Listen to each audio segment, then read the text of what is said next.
if you can make sense out of nonsense, you can make sense out of anything. So if you can talk about avocados for 30 seconds, when we go back to that party and you're meeting somebody new, it's very easy for you to make small talk and bring the conversation through 100 different angles.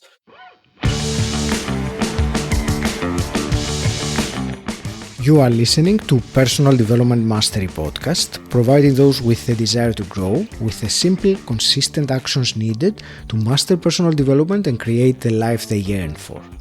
I'm your host, 𝗁𝗍𝗄𝗧𝗦.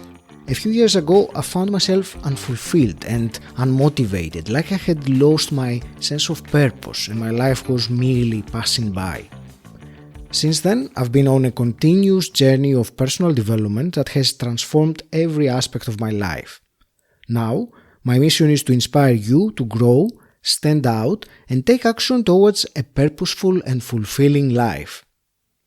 In this podcast, I invite myself inside the minds of remarkable entrepreneurs, authors, thought leaders, spiritual teachers, people who share their journey, milestones, and learnings for you to be inspired to grow.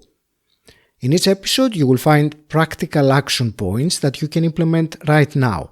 So make sure you follow the podcast to get them as soon as they are released. Today, I'm delighted to speak with Brenden Kumarasamy. Brenden, you are the founder of MasterTalk, coaching ambitious executives and entrepreneurs to become top 1% communicators in their industry.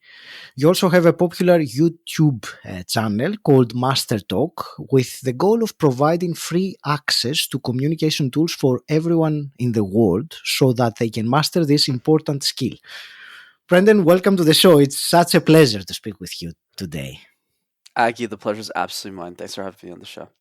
I've been looking forward to it because, communication, as I was telling you just before we hit record, it's one of the most important things, probably the most important thing, unless you're not dealing with other people in your life. So if that's the case, then you don't need to listen anything further on. But it's a very important skill.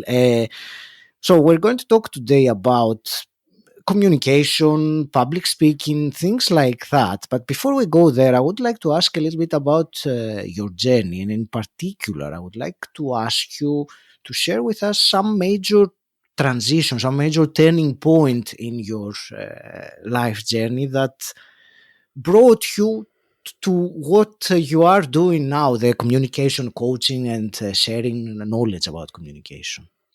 Absolutely, Aggie. I always like to say that I didn't choose communication. In many ways, communication chose me. And what I mean by that was when I was in college, I studied in accounting of all things. And I wanted to be a CPA, a chartered professional accountant. So literally has nothing to do with what I do today. But then when I got there, I got to business school, I started competing in these things called case competitions, Aggie. Think of it like professional sports, but for nerds. So while other guys my age were playing rugby or footy or basketball or cricket, I wasn't one of those guys. I did presentations competitively, and that's how I learned how to speak. But then as I got older, I started coaching all the other students, mostly for free back then, on how to communicate because I wanted them to win those competitions too. And I accidentally developed a talent in coaching other people on how to speak. But then a few years later, I started the YouTube channel MasterTalk and mostly just started as social media content because I found that a lot of the ideas I was sharing with my students wasn't really available on the internet for free. So I just started making videos and it just turned into something I never could have imagined. When you said accidentally you developed the talent, why do you say it's accidental? Or explain it to me. How was it accidental? For sure, Aggie, happy to. So I'll take you back to my first semester Okay. of business school. I'm 19 years old at this point. I'm wearing an oversized suit from prom because my parents couldn't afford anything better for me. My parents are factory workers. So I had this black suit on that was $100 from Sears, which by the way in the US is like a bankrupt company now. and I get there and somebody tells me that for my dream to come true, to be successful in accounting, I need to get a job at one of the big four accounting firms, PricewaterhouseCoopers, KPMG, Ernst & Young, or Deloitte. Those are kind of like the big four. And PricewaterhouseCoopers is an accounting firm. I worked there for a year or so, but I thought that it was a water bottling company. That's how lost I was, because I didn't know, because it had the word water in it. So I didn't even know that, because none of my parents were in the business world. I didn't have a connection. So I had to build everything from scratch.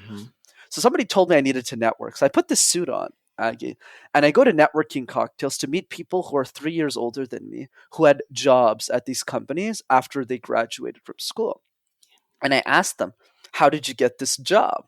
And they all looked at me, and many of them answered the same way. They said, oh, I did case competitions. And like everyone in this audience, and probably yourself, Aggie, I had the same question. What's a case competition, right? I've never heard of this before. And they said, oh, Brenden, a case competition is where business executives at these big companies, Amazon, IBM, Deloitte, they sponsor these competitions. They come to it as judges, and they give students business problems. Okay, Amazon is looking to open a new store. Should I open it in Berlin in Germany, or should I open it in New York City? So students who are usually in their 20s, Aggie, have to develop a presentation to then present back to the executives of the company.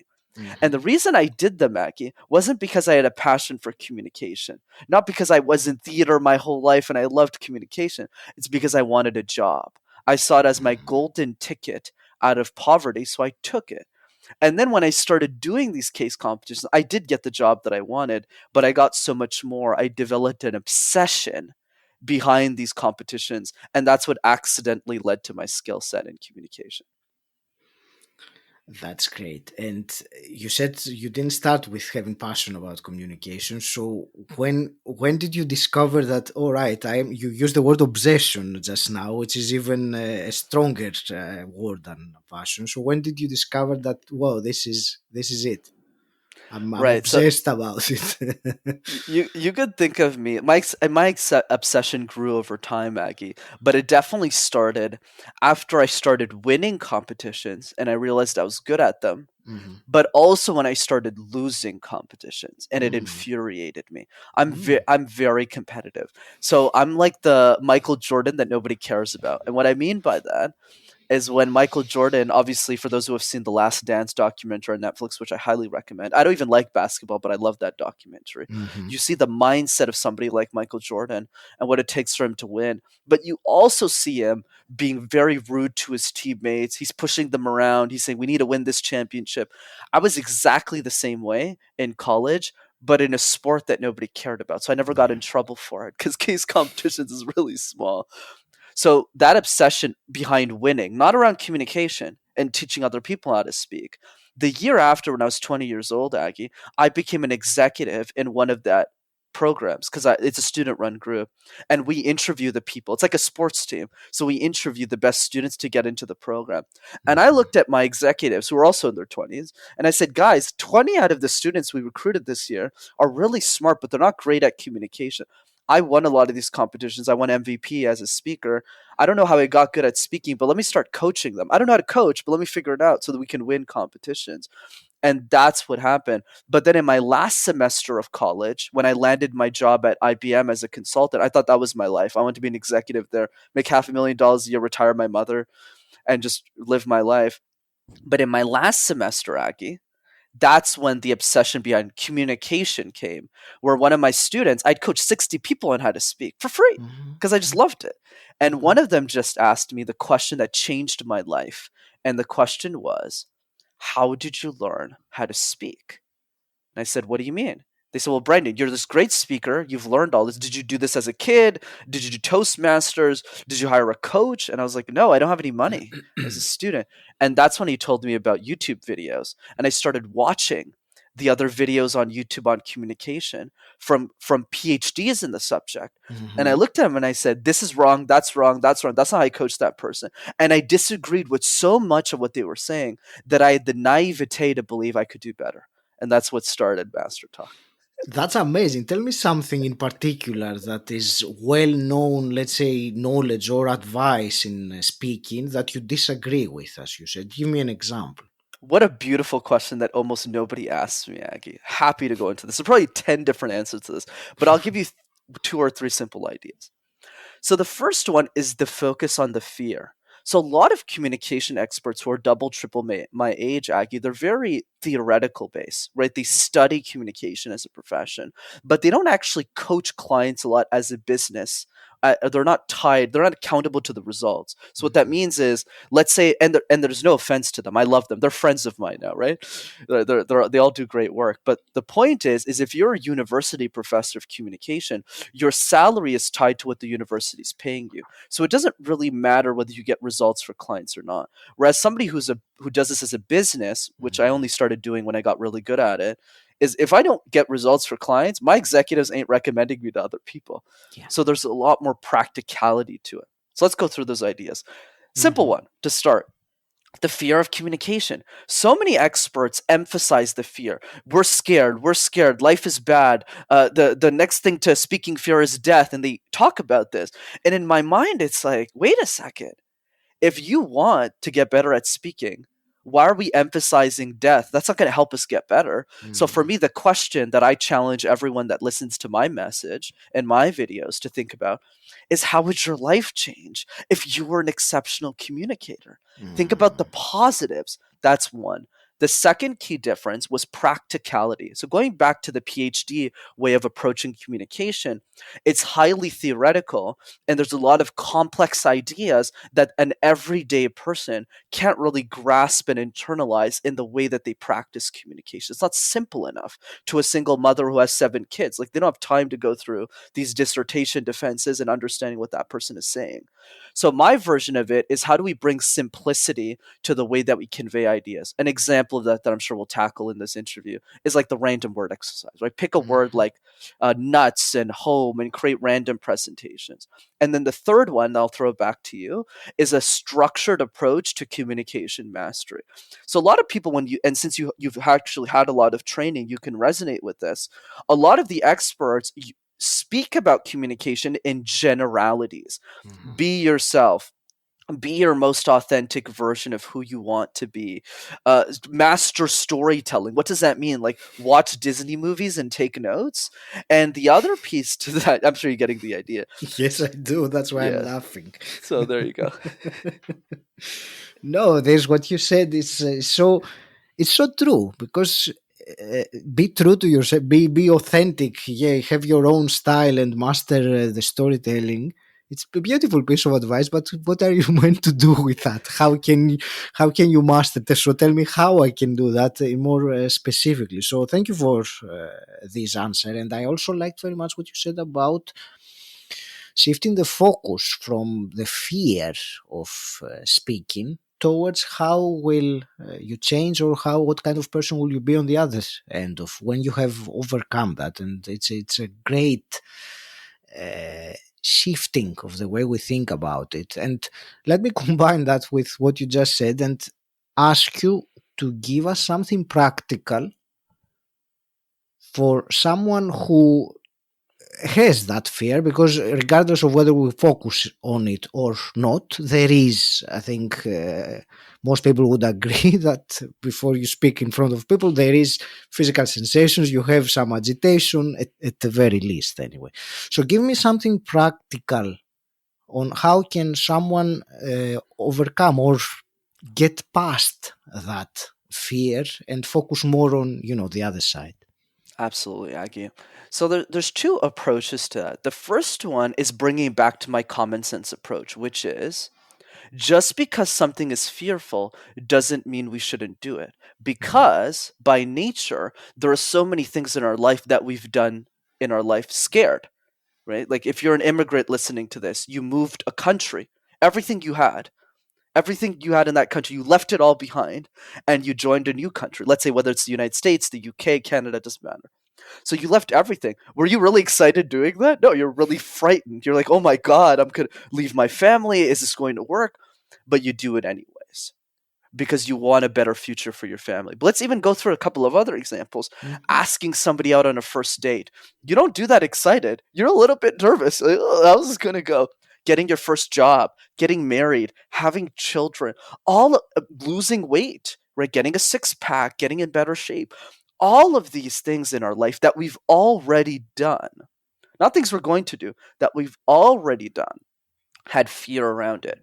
So why aren't we applying the same logic that got us there into communication, which is the fear does not need to disappear, Aggie. The motivation just needs to exceed the fear. I had every insecurity in the world not to start MasterTalk, even if I sound pretty nice now on a podcast, and for a couple of reasons. So one is the one we talked about earlier.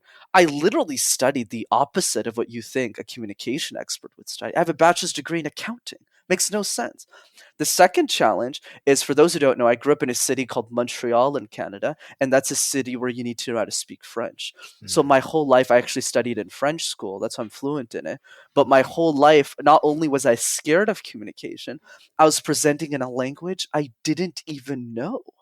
So when I was in first grade, I would look at a classroom mag and go, bonjour. And the third challenge that's hard to catch unless I'm on a podcast is I have a physical disability in my left arm because I was born upside down. So whenever I present in person, people always look at my arm. They don't look at my face when I speak. They go, why is this guy's arm crooked? And I was a kid when I started MasterTalk. I was 22.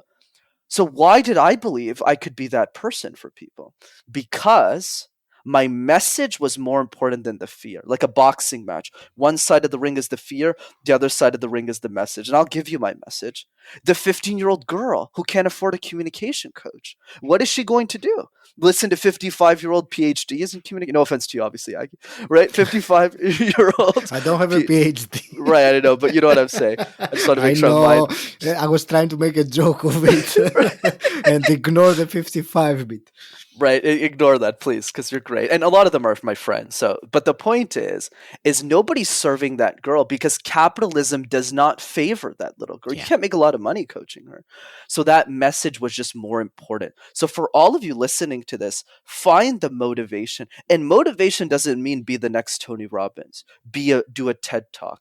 It's showing up better for our family, being a better mother, being a better father for our children.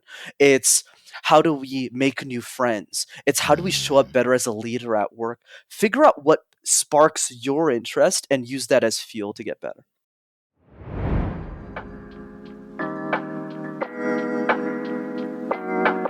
I want to take a short break from this episode and quickly let you know about something I'm sure you will find useful. In the times that we're living, we are drowning in information but starving in wisdom. This podcast, for example, you are listening to, has almost 300 episodes. As you can imagine, there's ample wisdom in them. But who has the time to listen to 300 podcasts? My mission as a knowledge broker is to convert this vastness of knowledge and distill it into wisdom, into implementable insights. So I have created a special free resource for you. I have chosen the top 10 podcast episodes that offer the greatest value in 3 main categories of life. First, the top 10 episodes about money mindset and abundance. Second, the top 10 episodes about health and wellness. And third, the top 10 episodes on mastering your personal development.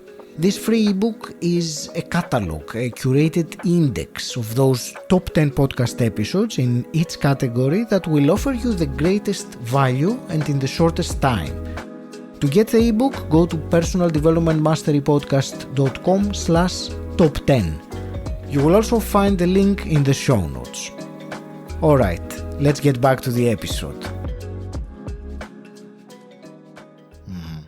That's a beautiful piece of advice. Find the motivation, and what you said, that motivation needs to exceed fear, and this way you certainly won't focus. You reminded me of that phrase that says when the why is strong enough, then the how is easy to take care of. If you have this kind of strong motivation to grow, to contribute, to serve others, whatever it is. And I will second what you just said as a piece of advice, to really look, if you haven't found what really drives you, to do that for sure.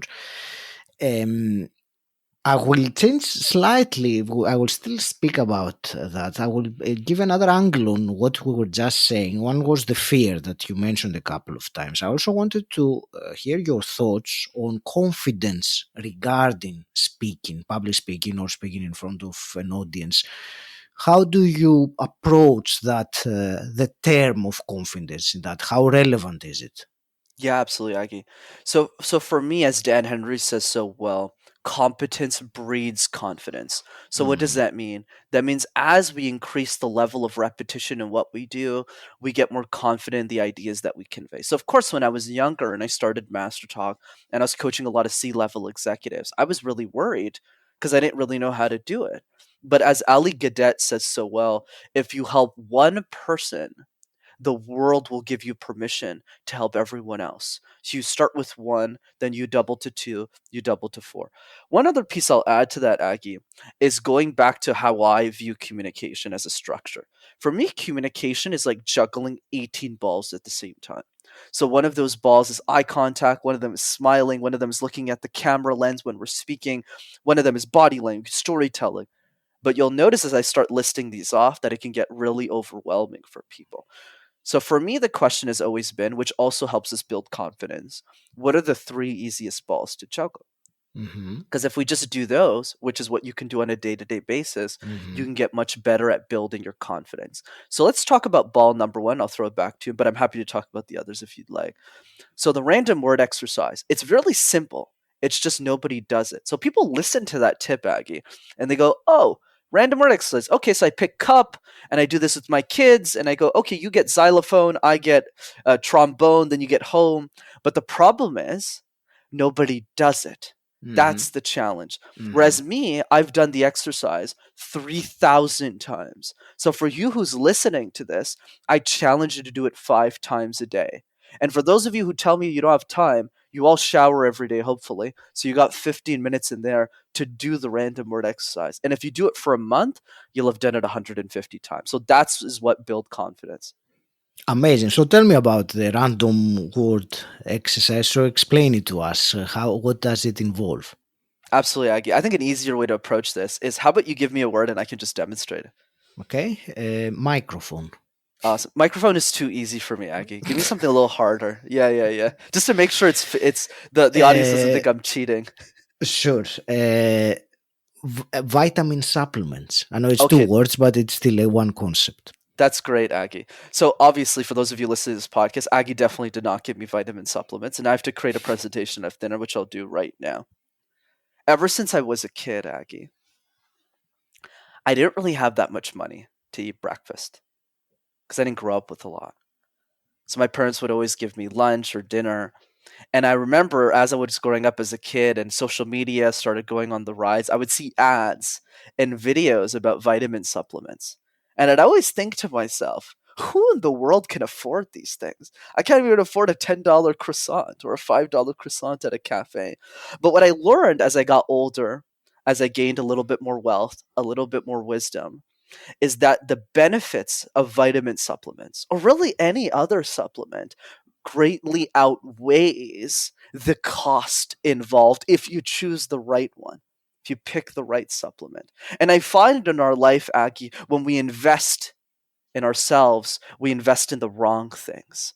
We buy the Netflix subscriptions. We buy those little Pop Tarts in a grocery store, those chocolatines that we shouldn't be buying, when instead we should be buying those vitamin supplements. So I encourage all of you today listening to this podcast, because this presentation is not about vitamin supplements. It's about what are you putting into yourself? What are you investing in? And it doesn't need to be vitamin supplements. Maybe it's a banana in the morning. Maybe it's a glass of hot tea. Maybe it's a walk every morning. Figure out what is that supplement you need to supplement your life. And I guarantee you, you'll walk away 10 times better in your life. There you go. Random word exercise. Thank you for this great impromptu presentation that you did for me. And there were some things that were coming up. Now, there are many to ask, actually, with what you were saying. One of them was I was noticing the structure of the speech as you put it together and how you ended with, something that involves the listeners, something that they can the call to action of some kind.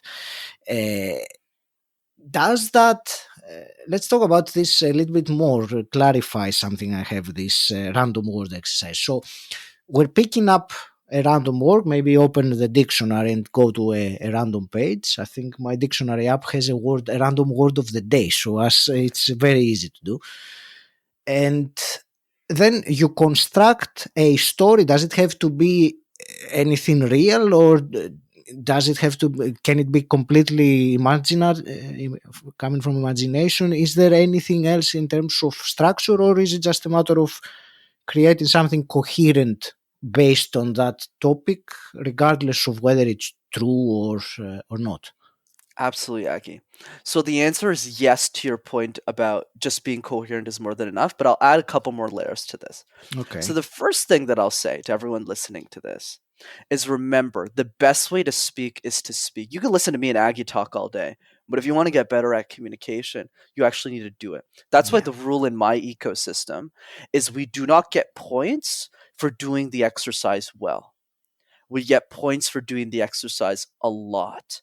Because I get so many questions about structure, and that's not the point. Because the point of the question around structure, Aggie, is it goes back to where we were as kids in the education system. It's, how do I get an A on Brendan's assignment?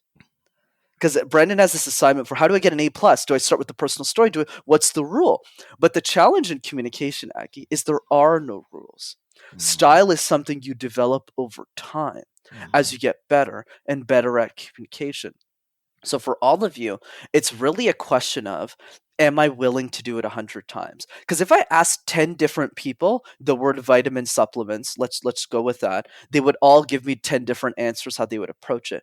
The first person would go, oh, I was poor, I couldn't afford vitamin supplement. That was Brendan's version of it. The second version is, oh yeah, my mom used to force me all the time to eat vitamin supplements. The third person goes, well, I don't really eat them, but I guess I could describe what a vitamin supplement is. But the lesson that we learned from this, Aggie, is two things. One is the random word exercise challenges us and helps us deal with uncertainty because life is filled with it. Easy example. You go to a party, you go to an event, and you meet somebody new. Do we go into that conversation thinking, okay, Aggie, here's what's going to happen. I'm going to give you a pre-written list of questions. And then me and you are going to have this conversation, meeting for the first time. No, you have no idea what's going to happen. Yeah. And the second piece, and people can write this down if they want, if you can make sense out of nonsense, you can make sense out of anything. So if you can talk about avocados for 30 seconds, when we go back to that party and you're meeting somebody new, it's very easy for you to make small talk and bring the conversation through 100 different angles. So the random word exercise, not even doing it well, simply doing it a lot, the quantity, the volume is really the solution here. It drastically improves your ability to not just present on the spot, but also conversate with new types of people that you meet in your life.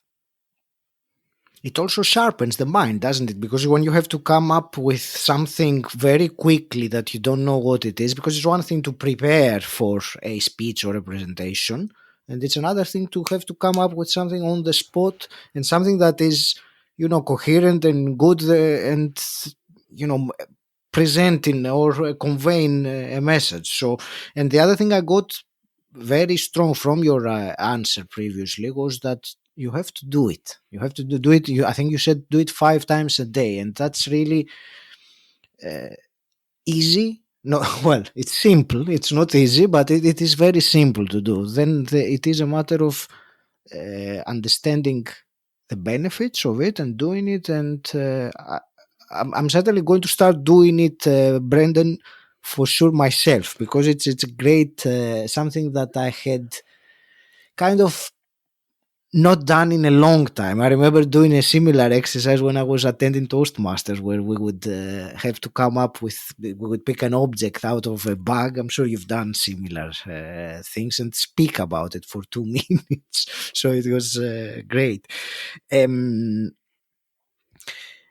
I would like to stick a little bit more in practical things, because now we're really, and also because of what you were saying earlier, it does make sense to give some more elements like that to the listener. So that's one great exercise for sure. You did mention that there are like 18 different ones that you said. I will let you add another one out of those 18. But before I will ask you one, and then you can add to that something else if you want. Please. And sorry, I hope I'm not complicating the question No, very no. much. I love it. I love your nerdy, nuanced questions, actually. It makes the interview more fun for me. There is one other thing that it's extremely important, I believe, in communication, and it is not necessarily so much spoken about,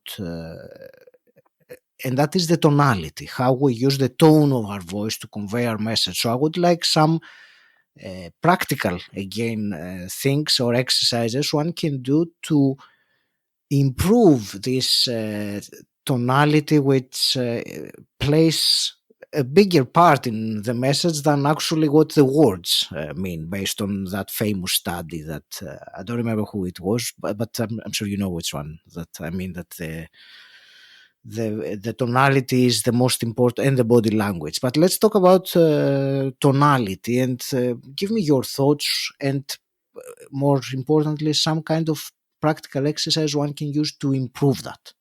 Absolutely, Aggie. So in my frame, let me start by saying I would say tonality is probably more ball 8 or 9.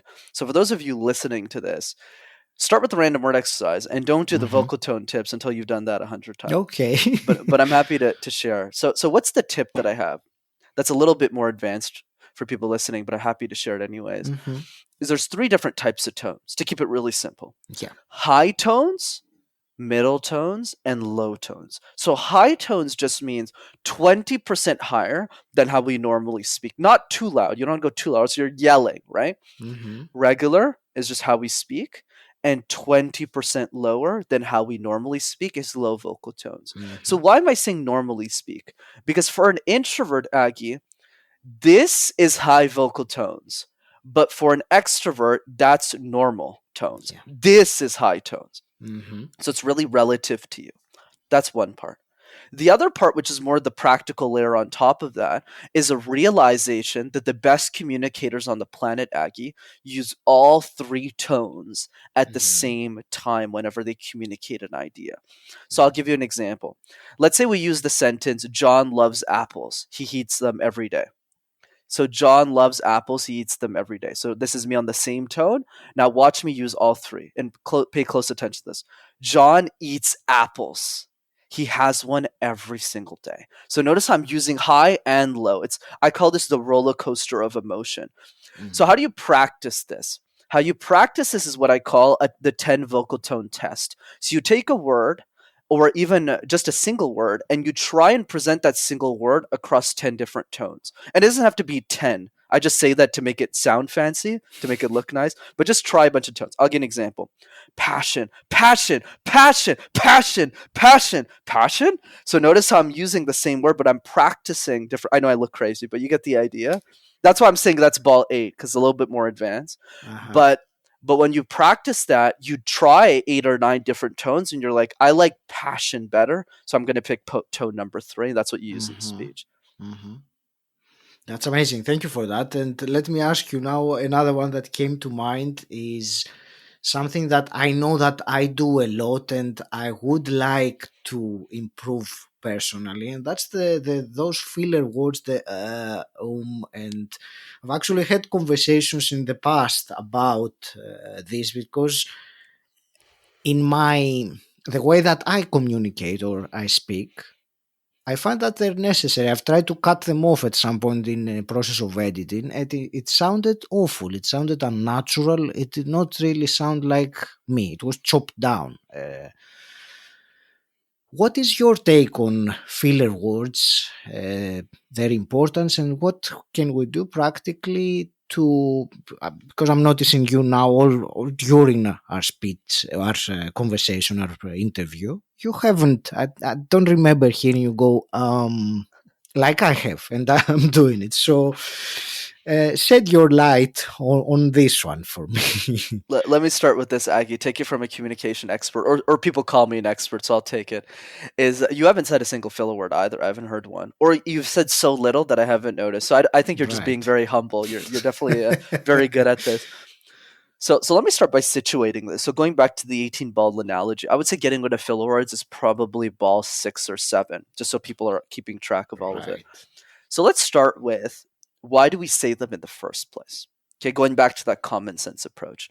The reason is because we want to buy ourselves time.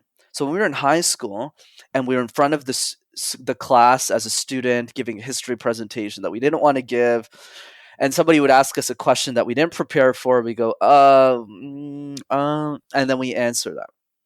So we use the filler words to buy ourselves time. So now the question, Aggie, becomes, what are the best communicators on the planet doing to buy themselves time? Because there's no way that they're smarter than us. They're just people who are great communicators. Doesn't mean they're 100 times more intelligent. So they have to buy time.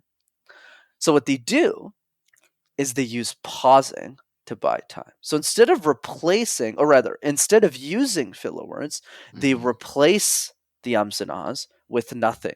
So if somebody asked me a question, let's say in this interview, let's say you asked me something, Aggie, I wouldn't say, yeah, great point, Aggie. I would just pause, say, hey, Aggie, that's a great question. Here's my thought. So we'll pause. So now the practical idea becomes, how do you master this? Okay, so I have a tip. I don't think most people do it, but I hope you do. If you do, it'll definitely improve your ability to do this really quickly. Very fast, actually. You'll see results very quickly. We're talking a few days. And the exercise is called the endless gaze. So the endless gaze is where you pick somebody that you love, Aggie, in your home, somebody around you, and you stare into their eyes for 3 minutes without saying a single word. Because my philosophy, as you could probably get from this interview, Aggie, is I don't believe in deep breathing. I don't believe in power posing. For me, it's all about doing the harder thing. When we achieve the harder thing, life becomes a joke. That's really the idea. So if we can pause for 3 minutes without saying a word, it's very easy for us to pause for 2 seconds, for 3 seconds in a real life presentation, and it'll take your game to another level. So do the endless gaze would be the tip.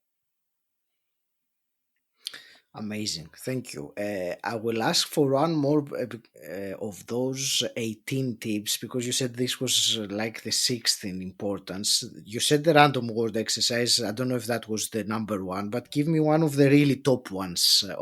One more. We have time for one last. For sure, Aggie. So what I'll do, because the third one's super simple, is I'll give you the easy 3. So you're correct. The random word exercise is the first ball. Ball 2 and 3, and this is really what I encourage your audience to do on a daily basis, is 1, 2, and 3. Number 2 is the question drill. So we get asked questions all the time in our life. At school, at parks, at work, on a podcast. But most of us are reactive to those questions. We're not proactive, meaning we wait for the question to come up and go, I don't really think about it. I'll give you an example with me. Obviously, I sound nice and smooth today, but a few years ago when I started guesting on podcasts, and you know how many I've done, since we had a discussion about that prior to this interview, is my first interview didn't go so well. I remember some guy asked me, where does the fear of communication come from? And I didn't know, obviously I know the answer now, but back then I was like, I don't know, dude. London? New York City? So I wasn't that good. I didn't know the answer. And I would use dude a lot in the way that I communicate my idea. So what did I do differently? Every single day, Aggie, this is what really I would give credit to what brought me the most success in my life and my career, is every day for 5 minutes, Aggie, I answered one question that I thought the world would ask me about communication and public speaking. So do this around your expertise. Like, let's say if you're like a podcast host, you're also a podcast guest. So you write down all the questions that people ask you in interviews and you go, okay, let me answer it every day. And if you do this for a year, you'll have answered 365 questions about your expertise and you'll be bulletproof. Finally, number 3, really fast. Just send video messages to people that you love. Pick 3 to 5 people you love in your life, your brother, your sister, your nephew, and just send them a 20-second video message to just say, hey, Aggie, I really appreciate the work that you're doing. Thanks for being in my life. I hope you're having a wonderful day and a blessed week. That's it. Easy 3s. Thank you so much. This is I knew that you would offer us some practical elements or some things that we can implement to improve our communication. And so I was expecting that, but you have over delivered. I mean, there are so many in here. So I suppose all that's left to do for someone is to actually implement them, because as you said, they only work when you practice them and not just hearing them. Brenden, where will you direct the listener who has found this conversation fascinating and wants to, dive deeper in your content and your presentations? Absolutely. This is such a treat, by the way. Thanks for having me on the show. Great way to start my day. So thanks for that. And the main call to action before we get into the links is everybody listening to this, book 15 minutes in your calendar every day to do the easy threes, to do the random word exercise, to do the question drill, and to do the video messages. If you just book 15 minutes in your calendar every day for the next month, I guarantee your communication skills will improve. So now on to getting in touch with me. Two ways of doing that, really simple. The first one is my YouTube channel. Just go to MasterTalk in one word. You'll have access to hundreds of free videos on how to speak. And the second way to keep in touch is I do a free live communication workshop online over Zoom every 2 weeks for the community. So you can jump on that. It's absolutely free. And you see me present the tips and I facilitate it. We have 8-year-old kids on this training. We have huge CEOs. Everyone's invited. And it's rockstarcommunicator.com to register for our next one. That's brilliant. Thank you so much. All the links will be are in the show notes.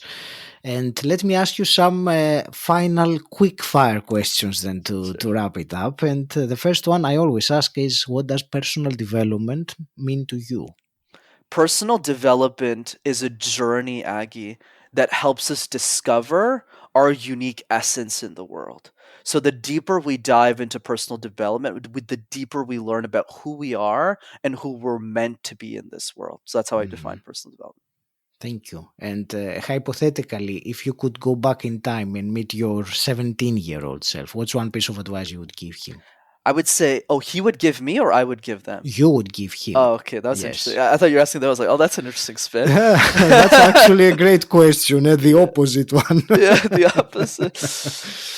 I would, that's very cool. Actually, I just reflected on my own question and I'm going to write that down and reflect on. But anyways, the advice I would give that person is be insane or be the same. If you want to be like everyone else, that's totally fine. But if you want to do something meaningful, magical with your life, it implies you need to do what most people don't do with their lives. Don't you find it bizarre, Aggie, that you're having a conversation with a 26-year-old who started a YouTube channel not on pranks, not on skits, not on music, but on executive communication tips in his mother's basement at the age of 22, then wanted to coach high level, like we're talking $10 million, $5 million CEOs the year after, yet he still lives in his mother's basement. He bought a nice car, but his sister drives it for him because he's too scared to drive it. He's in the top 1% of all listeners on Spotify for Justin Bieber, and he can karaoke in 8 different languages. That's the point, Aggie. When every decision in your life makes sense to the only person that it should, which is you, you're probably making the right decisions. Thank you. That's a wonderful answer and reflection, Brenden. I want to thank you very much once more for this amazing conversation. I really enjoyed it. And as I said earlier, I'm going to repeat it once more because you genuinely offered practical things that the listener can implement. And as I told you, I will also implement. I will repeat it in my own words, what you said, schedule 15 minutes every day and do those 3 easy exercises, and you will see how your communication transforms. So thank you again for this conversation, and I want to wish you all the very best with your mission and what you're doing with sharing this very important, crucial knowledge of communication to people via your YouTube channel. I will leave it to you for your last parting words. Absolutely, Aggie. Thanks for having me. My last parting words is back to the question we discussed earlier that I'd love your audience to reflect on. And the question is, how would your life change if you became an exceptional communicator? Communication is so much more than making more money, getting a promotion at work, or looking good. It's the way that we raise our children. It's the way that we talk to our family. It's the way that we make new friends. It's every moment of our life. So I encourage all of you to reflect on that question, because it's not just about all of those different things we discussed. It's about improving the quality of your life. So that's my final thought. Thank you for listening, and I hope you got valuable insights from today's episode.